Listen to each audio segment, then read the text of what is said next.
अभी जो घटना हुई है वो बहुत हृदय विदारक है और पीड़ादायक है, मगर अफसोस की बात है कि जिनके ऊपर इसकी जिम्मेदारी होनी चाहिए थी उनकी आंखों में एक आंसू तो छोड़िए, उनके माथे पर शिकन भी नजर नहीं आई। श्रीमान जी से विनम्र अनुरोध है कि इस प्रकार के बड़े बड़े यूपीएससी के कोचिंग संस्थान जो विद्यार्थियों का जीवन दांव पर लगाकर अवैध जगहों पर कक्षाओं को संचालित कर रहे हैं, इन पर कड़ी कार्रवाई की जाए। ये 26 जून का है, इसके बावजूद सरकार के कान पर जू नहीं रेंगती है। और जो कहते थे कि नई राजनीति लाएंगे, वो नई राजनीति कितनी खतरनाक साबित हो रही है। आज तक वो ऑथेंटिक डाटा नहीं दे पाए कि सीवर्स की, स्लज की सफाई के लिए उन्होंने क्या काम किया है जिसकी वजह से इस प्रकार की घटनाएं ना हो। माननीय सभापति महोदय, आज मैं बहुत भारी मन से इस विषय के ऊपर अपना विचार रखने के लिए आपके समक्ष प्रस्तुत हूं। एक इस विषय में महत्वपूर्ण बात यह है कि इस विषय पे सभी तरफ से एक समान कंसर्न उभर कर सामने आ रहा है। इस सदन में हम इस विषय पे चर्चा कर रहे हैं, दूसरे सदन में भी इस विषय पे कार्य स्थगन प्रस्ताव के नोटिस हैं, जिसमें कांग्रेस पार्टी की तरफ से भी हैं, और इस सदन में आम आदमी पार्टी की प्रतिनिधि की तरफ से भी यह विषय लाया गया है। यह दर्शाता है कि यह विषय कितना व्यापक और कितनी संवेदना की दरकार रखता है। सभापति महोदय, दिल्ली भारत की राजधानी है। यहां पर लोग अपने जीवन की और राष्ट्र के सेवा की अनेक आकांक्षाओं को लेकर आते हैं। पिछले कुछ वर्षों में हमने देखा कि सिर्फ जीवन यापन के लिए नहीं, नए अवसरों की तलाश में ही नहीं, बल्कि कोचिंग के माध्यम से नए कैरियर की तैयारी के लिए भी भारी संख्या में छात्र आने शुरू हुए। उल्लेखनीय बात यह है कि इसके लिए जो कोचिंग संस्थाएं थीं, उनको जिस प्रकार की व्यवस्था सुनिश्चित करनी चाहिए थी, वैसा होता दिखाई नहीं पड़ा।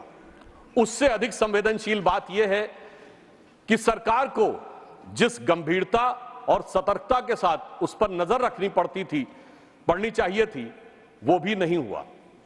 अभी जो घटना हुई है वो बहुत हृदय विदारक है और पीड़ादायक है कि एक सैलाब आया जो 3 बच्चों के जीवन को बहा के ले गया, उनके परिवार की आशाओं और आकांक्षाओं को बढ़ा के ले गया, मगर अफसोस की बात है कि जिनके ऊपर इसकी जिम्मेदारी होनी चाहिए थी उनकी आंखों में एक आंसू तो छोड़िए, उनके माथे पर शिकन भी नजर नहीं आई। बजाय इसके कि वो नाना प्रकार से चीजों में, इस चीज में अपना बचाव और मैं कहूं कि कुछ हद तक निर्लज्जता के साथ राजनीति करते हुए नजर आए। निर्लज्जता will not go on record. Okay, मैं आपकी बात पे शब्द वापस लेता हूं। मैं कहूंगा पूरी तरीके से लापरवाही के साथ और अनुचित भावना के साथ अपना विचार या यूं कहूं भ्रम फैलाते हुए नजर आए। अब यहां पर यह बात मैं इसलिए कह रहा हूं कि अगर यह घटना अचानक हो गई होती तो हम ये मान सकते थे कि सरकार अनायास इन चीजों को समझ नहीं पाई। मैं सदन के समक्ष यह विषय आपके माध्यम से रखना चाहता हूं कि इस विषय पे संबंधित छात्रों के द्वारा अनेक कंप्लेंट्स की गई और उन कंप्लेंट्स के रिमाइंडर भी किए गए, जिसमें एक कंप्लेंट 26 जुलाई को एक छात्र के द्वारा की गई है, जिसमें उसने बहुत साफ लिखा है कि वो करोल बाग का निवासी है। राव आईएएस के बेसमेंट में परमिशन के बगैर एनओसी के क्लासरूम संचालित हो रहे हैं। मैं पूरी वो नहीं पढ़ रहा हूं। अंत में वो कहता है कि श्रीमान जी से विनम्र अनुरोध है कि इस प्रकार के बड़े बड़े यूपीएससी के कोचिंग संस्थान जो विद्यार्थियों का जीवन दांव पर लगाकर अवैध जगहों पर कक्षाओं को संचालित कर रहे हैं, इन पर कड़ी कार्रवाई की जाए। ये 26 जून का है। ये एप्लीकेशन कहां दी गई? ये एप्लीकेशन एनसीटी दिल्ली को रिसीव की गई है, ministry department of grievances description में। Put it on the table of the house also. Definitely हम ये पुट कर देंगे, आप फ्लोर पे रखता हूं। और उसमें रिमाइंडर भी है, रिमाइंडर है, कोई कार्रवाई नहीं हुई, 15 जुलाई का रिमाइंडर। उसमें वो ये कहते हैं कि sir it is very important and urgent to take the action.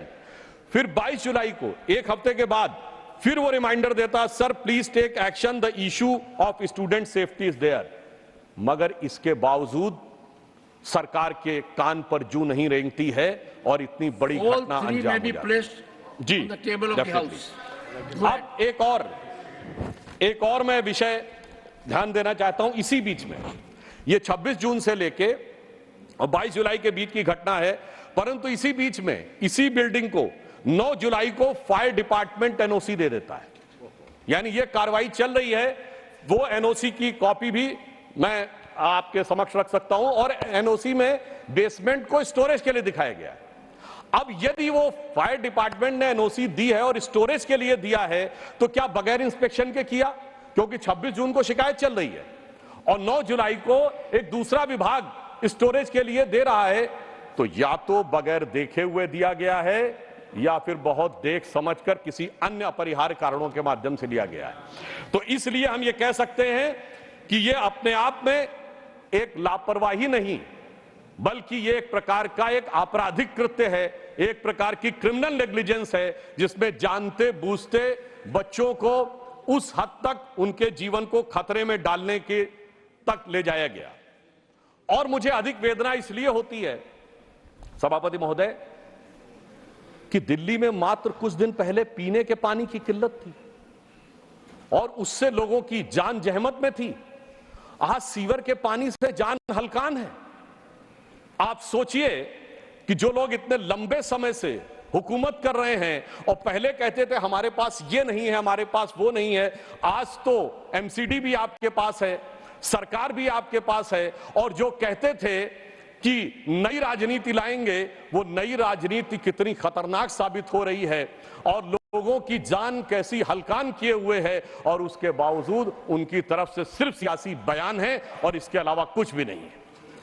मैं ये भी कहना चाहता हूं महोदय, अभी हम लोग जुलाई के महीने में 6 महीने बाद जाड़े का दौर शुरू होगा, सांस लेने की भी तकलीफ होगी। यानी पानी का विषय हो, जमुना की सफाई का विषय हो या सांस हवा की सफाई का विषय हो, सारी बातों पे सिर्फ बातें होती रही हैं और समय के अनुसार ये अपना स्टैंड समय समय पर चेंज करते रहे। यहां पर मैं एक और बात बताना चाहता हूं, यदि किसी व्यक्ति के साथ कोई हादसा हो जाए, मान लीजिए उन बच्चों के साथ यह स्थिति हुई, आप अस्पताल ले जाना चाहें, तो मैं बताना चाहूंगा कि मीडिया में रिपोर्ट अवेलेबल है कि हाई कोर्ट ने इस पे टिप्पणी की है कि बहुत कम। एक सेकंड जी माननीय सदस्य, ये गंभीर विषय है और सदन में 2 बातों का ध्यान रखना पड़ेगा।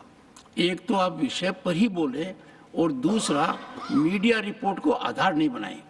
आप वही सर, ये हाई कोर्ट के जजमेंट को कोट कर रहा हूं। नहीं, जजमेंट की कॉपी आपके पास, उसकी प्रतिलिपि रखनी पड़ेगी जी, क्योंकि मीडिया में कुछ भी आ जाए उसको आधार मत बनाइए। सर, हाई कोर्ट ने इस बारे में बहुत असंतुष्टि व्यक्त की है पूरा कि जितनी हाई कोर्ट ने इस विषय को लेकर बहुत असंतुष्टि व्यक्त की है कि जितनी प्रकार की आबादी है उसकी तुलना में अस्पताल में सीटी स्कैन की मशीनें बहुत कम है। यह वेल नोन फैक्ट है, पब्लिक डोमेन। और इतना ही नहीं, मैं तो कांग्रेस के प्रदेश अध्यक्ष का बयान कोट करना चाहूंगा, जिसमें उन्होंने कहा था कि 32 अस्पतालों में से 68 ऐसे हैं जहां पर ऑपरेशन थिएटर काम ही नहीं कर रहा है। यह कांग्रेस के प्रदेश अध्यक्ष का बयान।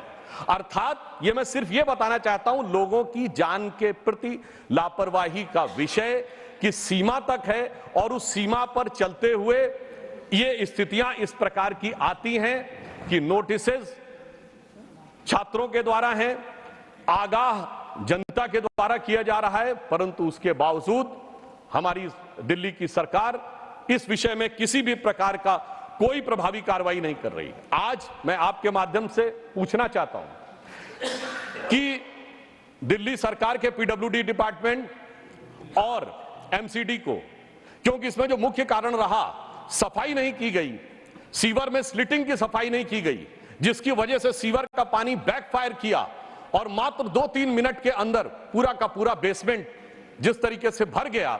इसमें 2-3 पक्ष हैं। पहला, बेसमेंट पे काम करने की परमिशन किस डिपार्टमेंट ने दी? दूसरा, यदि वो परमिशन दी गई, क्या उसके बाद कोई इंस्पेक्शन नहीं हुआ?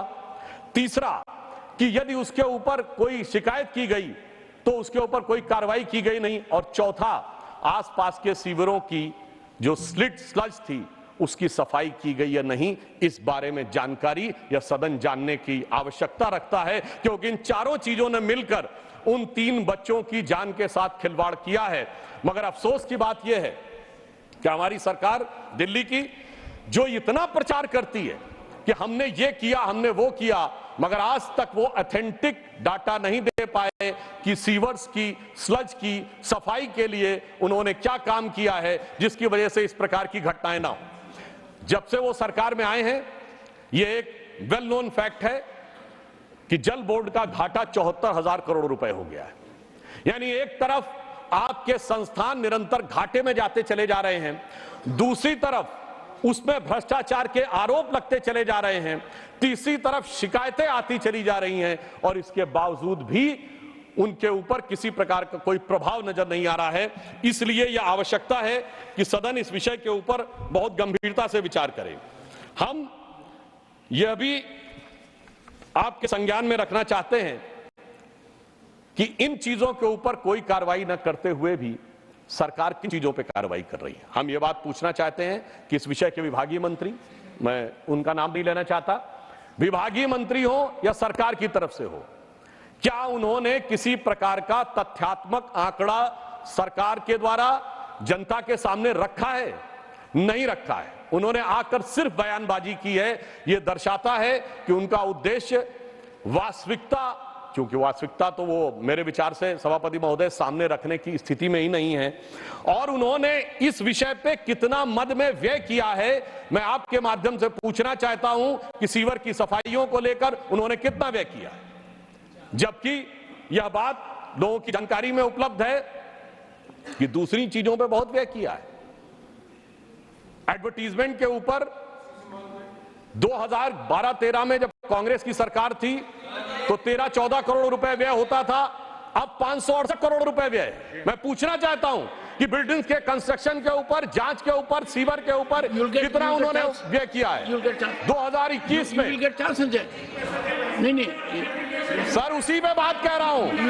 हम बिल्कुल जानना चाहते हैं, सरकार को ये देश की जनता को जानने का हक है कि यदि 50 गुना अधिक खर्चा हुआ है प्रचार में, तो कितना गुना खर्चा हुआ है सीवर की सफाई में, कितना गुना खर्चा हुआ है इन चीजों के समस्या के निदान। एक सेकंड सुनिए। नहीं, nothing will go on record. Sanjay, nothing will go on record. मौत की तारीख and it is expense. No, listen to me, one second. Nothing is going on record. Honorable member. जी. Honorable member. राजनीति कर रहे हैं ये लोग. One second. Nothing will go on record. Please. सदन के नेताजी दोनों तरफ सुनिए। मैं सदस्यों से कहूंगा, ये अत्यंत गंभीर मुद्दा है। इस पर जब विज्ञापन की बात आई तो आप और हम सब रोज देखते हैं अखबार का पहला page coaching, second page coaching, third page coaching. इतना भारी खर्चा कहां से आता है? उस छात्र से आता है जो अपने सपने को साकार करना चाहता है। नंबर 2, मैं सदस्यों को से आग्रह करूंगा, इस पर सुझाव दीजिए। सीमित दायरा है कोचिंग का, जहां आवश्यकता इस भारत को स्किल की है, स्किलिंग के लिए इतना कुछ हो रहा है। कोचिंग एक सीमित दायरे में सभी को उसमें डाल रहे हैं। ये एक ऐसा साइलो हो गया है जो गैस चैम्बर से कम नहीं है। तो आज के दिन सदस्यों को इस ओर ध्यान देना चाहिए और आगे के मार्गदर्शन की बात करनी चाहिए। ये घटना दुखद है, पर इस घटना जो लोग 3 गए हैं उनकी आत्मा को संतुष्टि मिलेगी। यदि अगर इस सदन में हम सुझाव देंगे कि हमारे देश के नवयुवकों को कितने मौके हैं, किन किन जगह मौके हैं। मैं आपको एक बात बताता हूं, जब मैं इसरो गया मैं आश्चर्यचकित रह गया। वहां कोई आईआईटी का नहीं था, कोई आईआईएम का नहीं था, सब गांव के थे, गांव के स्कूल के पढ़े हुए थे। यदि अगर हम डिसाइलो नहीं करेंगे समस्या होगी। तो Sudhanshu ji, make constructive suggestions also. Sir, मैंने यह विषय के संदर्भ में ही कहा है, क्योंकि समस्या जल निकासी के कारण हुई। जल निकासी के लिए जो पीडब्ल्यूडी, एमसीडी और जल बोर्ड जिम्मेदार है, यदि वो हजारों करोड़ के घाटे में जा रहा है, तो सरकार निरंतर उस चीज पे ध्यान न देकर, जहां जल निकासी की बड़ी समस्या है, यदि प्रचार पे ध्यान दे रही है, तो यह विषय सदन के माध्यम से जनता के ध्यान में हम अवश्य लाना चाहेंगे। इसलिए मैंने सिर्फ यह फैक्ट रखा कि एक दिशा में 50 गुना अधिक खर्च किया गया और दूसरी तरफ वो कर्जे में दबता चला गया, उधर कोई ध्यान नहीं दिया गया जल बोर्ड के लिए। इसलिए मैंने यह तथ्य आपके संज्ञान में रखा। यहां पे मैं यह भी कहना चाहूंगा, मैं विषयांतर में नहीं जाना चाहता था, परंतु हमारे माननीय सदस्य ने कहा तो मैं ये भी कहना चाहूंगा, इसी दौर में सैकड़ों करोड़ का शीशमहल बन के तैयार हो गया, मगर सीवर की सफाई नहीं हो पाई।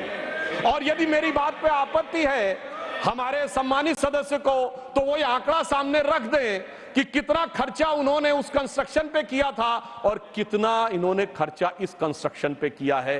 तो मेरे विचार से जनता के सामने दूध का दूध, पानी का पानी हो जाएगा। ये बात इसलिए आवश्यक है कि ये मामला सिर्फ एक कानूनी नहीं है, ये मामला सिर्फ तकनीकी नहीं है कि कोई टेक्निकल फेलोर हो गई है, ये मामला एक जहनी सोच का है, जिसमें कि लोगों की जान की कीमत के बारे में बहुत हल्के तरीके से सोचा जाता है और किसी दूसरे प्रकार की राजनीति के बारे में बहुत भारी तरीके से सोचा जाता है। मैं वैसे तो एक और आपके सामने फैक्ट रखना चाहूंगा, हो सकता है कि मेरे विरोधियों को इस बात के ऊपर बहुत आपत्ति हो, इन्होंने कई और मदों में कई कई गुने खर्चा बढ़ाया है। 2012-13 में वक्फ बोर्ड को 1.25 करोड़ रुपए देते थे, अब 71 करोड़ रुपए दे रहे हैं, वहां 70 गुना बढ़ा दिया है। मगर मैं पूछना चाहता हूं कि इन चीजों की सफाई के लिए, कंस्ट्रक्शन के लिए कितना गुना पैसा बढ़ाया है, इस बारे में जानकारी दें। यह दर्शाता है कि जांच हो, धन का आवंटन हो, उसके ऊपर निगरानी रखनी हो या उसके ऊपर बयान देना हो, किसी भी प्रकार की कोई संवेदना नजर नहीं आती। और फिर मैं यह भी कहना चाहूंगा कि इतनी बड़ी घटना हो गई, मगर दिल्ली के माननीय मुख्यमंत्री जो विशेष परिस्थितियों में, विशेष स्थिति में हैं, उनकी तरफ से कोई इस प्रकार का सब्सटेंटिव बयान आया ही नहीं। कम से कम संवेदना व्यक्त करते, एक जांच इंक्वायरी सेटअप करते, वो ये कहते, ये बयान देते जो कह रहे थे कि मैं तो वहां से बैठकर दिल्ली के लोगों के लिए सदैव मेरा दिल धड़क रहा है, मैं तो दिल्ली के लोगों के बारे में ही सोचता रहता हूं। इतनी बड़ी घटना हो गई और उनकी सोच की कोई एक झलक हमें दिखाई नहीं पड़ी। उल्टा मैं ये कहना चाहता हूं कि इन घटनाओं के साथ, इधर दिल्ली के साथ जो मैंने कहा 26 जून से लेके कई शिकायतों से लेके आज तक ये हो रहा था, परंतु जवाब में कोई तथ्यात्मक जवाब नहीं दिए जा रहे थे, सिर्फ ये जानकारियां दी जा रही थीं कि उनका वजन हल्का हो रहा है। मुझे लगता है कि अगर उन्होंने अपने कामों पे ध्यान दिया होता तो मैं उनके अच्छे स्वास्थ्य की कामना करता हूं कि वो स्वस्थ रहें, परंतु मैं कहना चाहता हूं यहां वजन हल्का होने का विषय नहीं है, यहां किरदार हल्का होने का विषय है। और जिस प्रकार का आचरण आम आदमी पार्टी ने दिखाया है, वो निश्चित रूप से उनके आचरण के और उनकी सरकार के परफॉर्मेंस पे संजय बिल्कुल महोदय उस पर चर्चा हो रही है। नहीं देखिए, क्यों, इसमें कौन सी बात है महोदय? अगर महोदय मैं आपके माध्यम से कहना चाहता हूं महोदय, सुधांशु जी मेरे विषय, मेरे एक सेकंड सुन Sanjay, nothing is going on record. Sanjay, nothing is going on record. बैठिए please, let us please Sanjay, take your seat.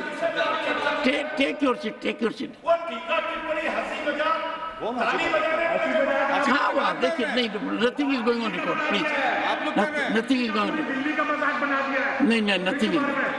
हाँ महोदय, देखिए, मैं आपके माध्यम से और भी बात स्पष्ट करना चाहता हूं, यदि हमारे सम्मानित सदस्य को आपत्ति है। सरकार के मंत्री आते हैं, सरकार के विषय में बोलते हैं। मैं पूछना चाहता हूं, पिछले इतने महीनों में आगे सरकार के मंत्रियों ने कितनी बार सरकार के विषय में बोला है, सरकार की कार्रवाई में बोला है, और यही विषय बोला है ना जिनको लेकर इनको आपत्ति है। मैं आपके माध्यम से यह बात पूरे देश के सामने रखना चाहता हूं कि उनके मंत्री, सरकारी मंत्री आके, जिनका काम सरकार के कार्यों के बारे में टिप्पणी देना है, वो आकर वजन हल्का होने की बात करते थे। यदि यह बात मैंने आज याद दिला दी कि उन्होंने अपने कामों पे ध्यान दिया होता तो यह स्थिति नहीं होती। तो उनको इस बात पे आपत्ति हो रही है। तो यहां पर मैं एक और बात भी कहना चाहता हूं, दुखी मन से, मगर यह भी बताते हुए कि सिर्फ बातें करने से काम नहीं होता है, कम से कम कार्य करने चाहिए, गंभीरता से करने चाहिए। उसके बाद मैं 2-3 अपने मन के सुझाव भी व्यक्त करूंगा। वो उनके लिए कहना चाहूंगा कि चंद बातें करना और मुतमई होना नहीं अच्छा। सियासत आखिरी दम तक सभी को आजमाती है, बहुत गलती की गुंजाइश नहीं होती सियासत में, जरा किरदार हल्का हो कहानी डूब जाती है। तो जो आपने किया है वो दिल्ली की जनता की अपेक्षाओं को और जिस आधार पर आपको लाया गया था उसको दूर करने का काम किया। अब मैं, इन्होंने कहा सुझाव, तो मैं बहुत साफ कहना चाहता हूं, जितने गुने पैसे आपने, जितना ध्यान आपने प्रचार प्रसार पर, वक्फ बोर्ड के विस्तार पर दिया है, आप उसकी बजाय ध्यान हटाइए और दिल्ली के सीवरों को साफ करने के लिए धन आवंटित करिए। दूसरा सुझाव यह है कि कोचिंगों के ऊपर आप सारे कोचिंग संस्थानों के बारे में एक सूची लीजिए और उस सूची को लेकर यह सुनिश्चित करिए कि उन्होंने जो जो चीजें की हैं वो अपने मानकों का पालन कर रहे हैं या नहीं। और मैं आपके माध्यम से यह भी अनुरोध करना चाहूंगा कि कृपया हमारे माननीय सदस्य सदन के पटल के ऊपर क्या इस विषय पर कोई ऑथेंटिक डॉक्यूमेंट रख सकते हैं कि अब तक, यानी इस घटना होने से पहले तक, क्या उनकी सरकार ने किसी भी प्रकार का कोई भी कार्रवाई बगैर जांच के अथवा जांच के करके दिखाई है क्या? यदि नहीं की है तो मैं उनसे अनुरोध करूंगा कि अब इस घटना के संज्ञान लेकर कृपया सख्ती के साथ पहले यह तय करें कि कितने कोचिंग संस्थान हैं, वो वास्तविकता में जितने उनको परमिसिबल लिमिट है उसमें वो छात्रों की संख्या रखे हुए कि नहीं, और यदि उन्होंने उनको कहीं रेजिडेंस दे रखा है तो वो रेजिडेंस मानकों के अनुरूप है या नहीं। क्योंकि आज तो महोदय ये तो पानी की घटना हुई, कल के दिन फायर हैजार्ड भी हो सकता था। तो ये बात हम इनसे बहुत स्पष्ट कहना चाहेंगे कि इन बातों के विषय में गंभीरता लें। और अंत में इन्होंने कहा सुझाव, तो एक और सुझाव भी देना चाहूंगा कि इनसे विनम्र निवेदन है कि सरकार चलाइए, सरकार के मंत्री आकर सरकार के कार्यों के बारे में विचार दें, आकर सिर्फ राजनीतिक बयानबाजी, आरोप प्रत्यारोप न करें। क्योंकि अभी तक का इनका स्टाइल ये रहा है कि किसी भी घटना के ऊपर वास्तविक अर्थों में सरकार की तरफ से जो जवाब मिलना चाहिए था वो जवाब देने की बजाय सियासी बयानबाजी होती है।